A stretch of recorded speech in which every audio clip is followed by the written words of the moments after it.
오늘은 사도행전 16장 말씀을 보도록 하겠습니다. 6절에서 9절 말씀을 좀 보면 성령께서 아시아 지방으로 말씀을 전하려고 하는 바울의 일행을 막으셨습니다. 그리고 9절에 한밤중에 바울의 환상에 마케도니아로 와서 도와달라고 하는 사람을 도왔습니다. 그래서 배를 타고 바다를 건너서 마게도니아 지방으로 들어가게 되었습니다. 마게도니아 지방이라는 것은 결국 배를 타고 로마의 중심지로 그 지방으로 건너갔다는 이야기입니다. 아시아 지방이라고 하면은 우리가 지금 생각하는 아시아 지방은 아닙니다. 터키 북쪽 지방을 의미를 합니다. 바울은 이렇게 생각했겠죠. 물론 로마 쪽으로 가려고 하는 것이 마지막 궁극적인 목표이기는 했지만 하나씩 복음을 전파하여 로마를 향하여 점령해 간다. 이런 계획이지 않았을까 싶습니다. 그런데 하나님은 그리 일하시지 않으시고 바로 아시아 지방이라고 하는 그 지역을 놔두고 바로 마케도니아 땅으로 가게 하셨습니다. 또 하나 왜 막으셨을까요? 우리는 인생을 살면서 하나님께서 막고 저지하시는 일이 많습니다. 그래서 우리는 그것에 대해서 실망하고 힘들어합니다. 왜 우리가 막았다고 막은 느낌이 들까요? 우리의 일을 하고 싶어서 그런 겁니다. 우리의 방법을 쓰고 싶은 겁니다. 우리의 생각대로 되어지고 싶어 합니다. 하나님의 생각은 다릅니다. 하나님이 하시는 일입니다. 거기에 우리가 마음에 들지 않거나 우리의 생각과 같지 않기 때문에 우리의 입장에서는 막혀졌다라고 생각되어질 뿐입니다. 아니 그럼 하나님 막기 전에 환상을 먼저 보여주시면 힘들 필요도 없고 얼마나 좋겠습니까? 막기 전에 마케도니아 사람의 환상을 먼저 보여주신 다음에 그리로 가게 하시면 일이 얼마나 매끄럽고 잘 진행되며 막히는 느낌도 들지 않고 얼마나 좋은 일입니까? 서로 윈윈하는 관계 아닙니까? 이렇게 여러분들이 생각할 수도 있을 겁니다. 그리고 우리의 삶에 그렇게 하나님이 일하시기를 원합니다. 근데 꼭 막고 나서 마지막까지 다다랐을 때 비로소 환상을 보여주시고 그 길로 가게 하십니다. 왜 그렇습니까? 왜 하나님 꼭 이런 방법을 동원을 하십니까? 결론부터 말씀을 드려볼까요? 믿음 때문입니다. 우리가 선택해야 하고 준비해야 하는 것은 실력도 아닙니다. 애씀도 아닙니다. 열심도 아닙니다. 지혜도 아닙니다. 우리가 준비해야 되는 것은 믿음입니다. 왜요? 우리는 보이지 않는 것들을 가지고 영적 전쟁을 해야 되는 전사들입니다. 거기에 하나님의 일하시는 것을 우리는 바라봐야 됩니다. 그러기에 일하시는 하나님을 바라보는 나의 태도 그리고 나의 마음인 믿음이 중요하다는 것입니다. 그 믿음을 훈련시키시는 것이 우리의 인생을 살아가는 내내 가장 중요한 단계라는 것입니다. 꼭 마케도니아로 가서 거기서 무슨 일을 해냈고 무슨 일을 성공을 했고 그래서 그 무슨 일 때문에 더 많은 사람들이 복음이 전해졌고 중요합니다. 그것보다 더 중요한 것이 있습니다. 바울과 바울의 일행의 믿음입니다. 막혀져 있는 느낌이 있을 때라도 하나님을 기다리면서 순종하는 마음으로 기다리다가 하나님의 뜻이 당도했을 때 따라갈 수 있는 마음. 그것이 그 믿음입니다. 10절에 보면 바울이 그 환상을 보았을 때 우리가 곧 마케도니아를 떠나기를 힘쓰니 이는 사람이 저 사람들에게 복음을 전하라고 우리를 부르심을 인정함이로라. 인정함이로라라는 말에 인정이 다른 번역서에는 순종이라는 말로 나와 있습니다. 자, 우리에게 길이 막혔다고 생각을 할 때 하나님이 다른 길을 제시를 하셨을 때 사도 바울은 즉시 마게도니아로 떠날 준비를 했습니다. 순종하는 마음을 갖고 인정하고 순종했습니다. 우리는 믿음이라고 하는 것에는 반드시 순종이라고 하는 것이 따라 함께 걸어가야 되는 두 작업입니다. 13절에 볼까요?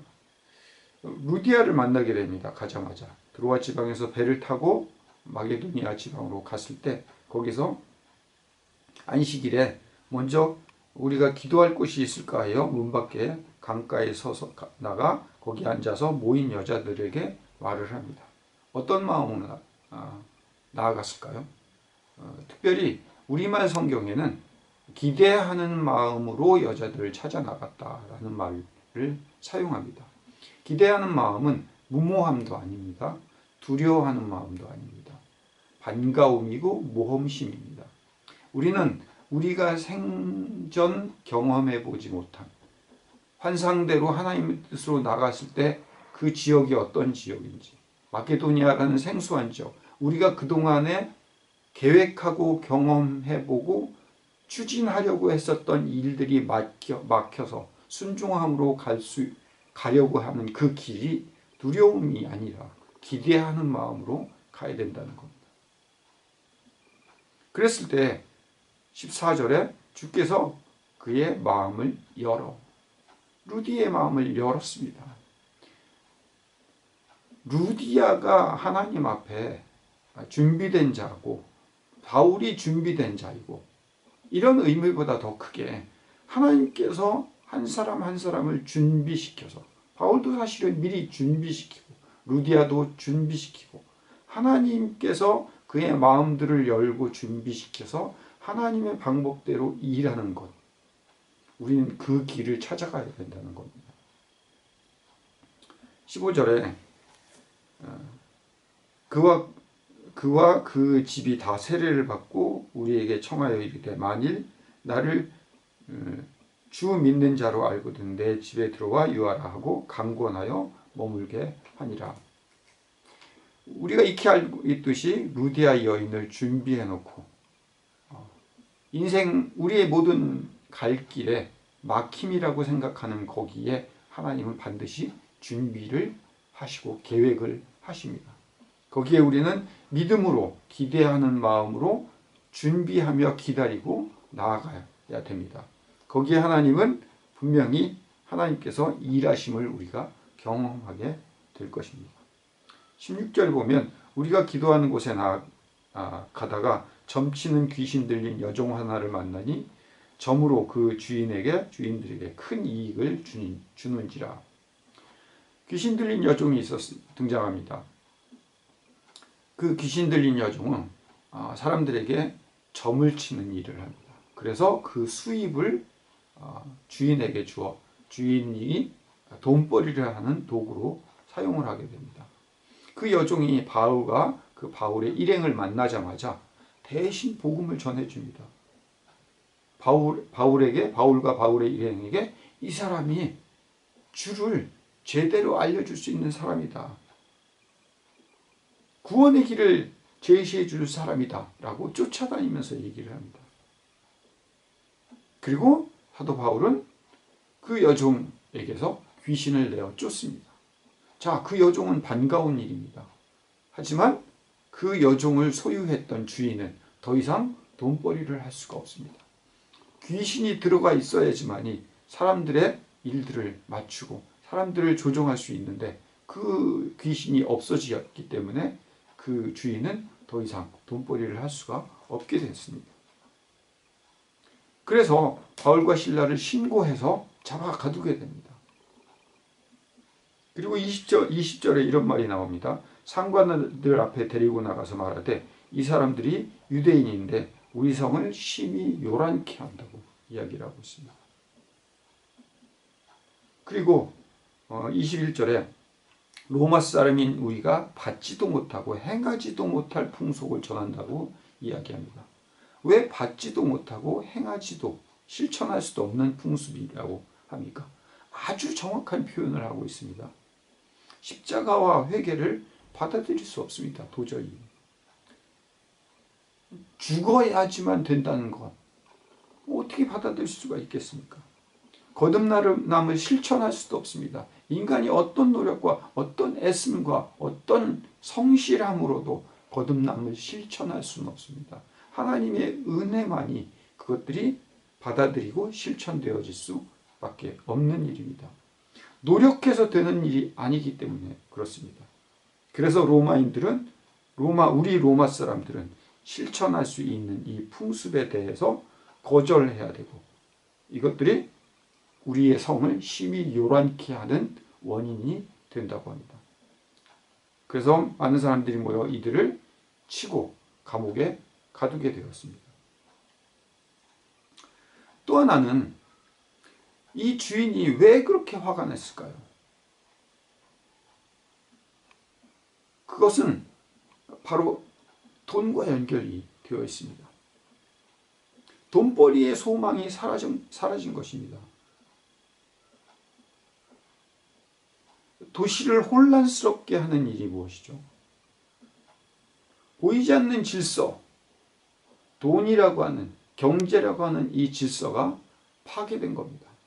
귀신을 동원하든 무엇을 동원하든 상관이 없습니다. 그들에게는 돈이라고 하는 바알신, 아세라신이라고 하는 산당이라고 하는 구약시대 때부터 내려왔던 그 보이지 않는 질서가 지금 이 순간까지도 계속 내려와서 그 한 여종의 인격도 상관없이 돈이라고 하는 그 질서가 유지되는 그 질서를 예수 그리스도가 보낸 사도 바울에 의해서 깨버린 겁니다. 그리고 거기에 십자가라고 하는 손해와 거듭남이라고 하는 실천할 수 없는 풍습이 그 안에 자리 잡게 됩니다.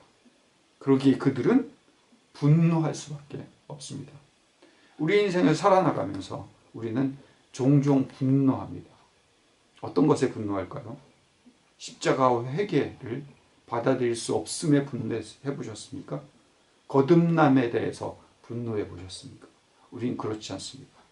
내가 받지 못할 것에 대해서 억울함에 대해서 분노했고, 우리가 내야 되는 돈과 경제적인 것과 우리의 이익들이 들어오지 못했을 때에 분노했지, 복음에 대해서 분노해 본 적은 없기 때문입니다.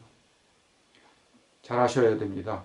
우리가 정말 살아가는 내내 우리의 생각, 우리의 주장, 우리가 하고 싶었던 일들, 그래서 길리기아로 가야 했던 그 길이, 우리가 가고 싶어 했던 길이 과연 어떤 길일까요?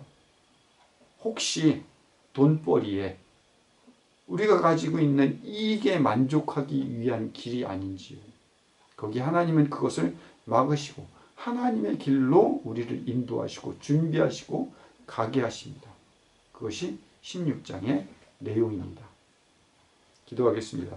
사랑의 아버지 하나님, 보이지 않는 질서를 하나님은 파괴하시고 도시를 혼란스럽게 하여 십자가와 회개라는 받아들일 수조차 없는, 거듭남이라는 실천할 수조차 없는 은혜를 우리에게 주시기를 원하십니다. 돈벌이 소망을 사라지게 하시고 하나님의 뜻에 우리를 맞춰가게 하시는 것이 하나님의 질서입니다. 우리가 하나님의 질서를 찾아가는 이 시간 되게 주님 인도하여 주시옵소서. 예수님 이름으로 기도드립니다. 이제는 우리 구주 예수 그리스도의 크신 은혜와 아버지 하나님의 극진하신 사랑하심과 성령님의 인도 교통 내재하심이 이 설교를 듣는 모든 자들 머리 위에 영원토록 함께하여 주시기를 간절히 축원하옵나이다. 아멘.